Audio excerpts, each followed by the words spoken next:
નમસ્કાર દર્શક મિત્રો, આરટીવી ન્યૂઝમાં આપ સૌનું સ્વાગત છે। આવો જોઈએ આજના સમાચાર। ધારી તાલુકાના ગોપાલ ગ્રામમાં અયોધ્યાથી ભગવાન શ્રી રામની અક્ષત કળશ યાત્રાનું ગોપાલ ગ્રામ ખાતે ભવ્ય સ્વાગત કરવામાં આવ્યું।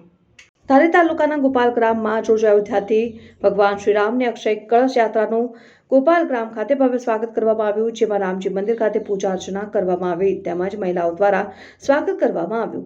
વિવિધ સંસ્થાઓ દ્વારા તેમનું અને અનેક લોક સાંસ્કૃતિક કાર્યક્રમનું આયોજન કરાયું। આ કાર્યક્રમમાં ગોપાલ ગ્રામ તેમજ આસપાસના ગ્રામ્ય વિસ્તારના લોકો મોટી સંખ્યામાં ઉપસ્થિત રહ્યા। ત્યારે આ યાત્રામાં સરપંચ હરેશભાઈ વાળા, મેરામભાઈ વાળા, સનીભાઈ વાળતુરિયા, સંજયભાઈ સહિત મહિલા મંડળના પ્રમુખ કિરણબેન સહિત આગેવાનો દ્વારા ભારે જહેમત ઉઠાવવામાં આવી હતી।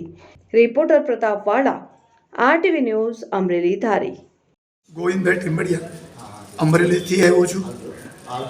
ખાસ તો ગોપાલ ગ્રામમાં અયોધ્યાથી આવેલા અક્ષત અહીંયા લઈને આવ્યા અને અહીંયા કળશ યાત્રાનું આયોજન થયું।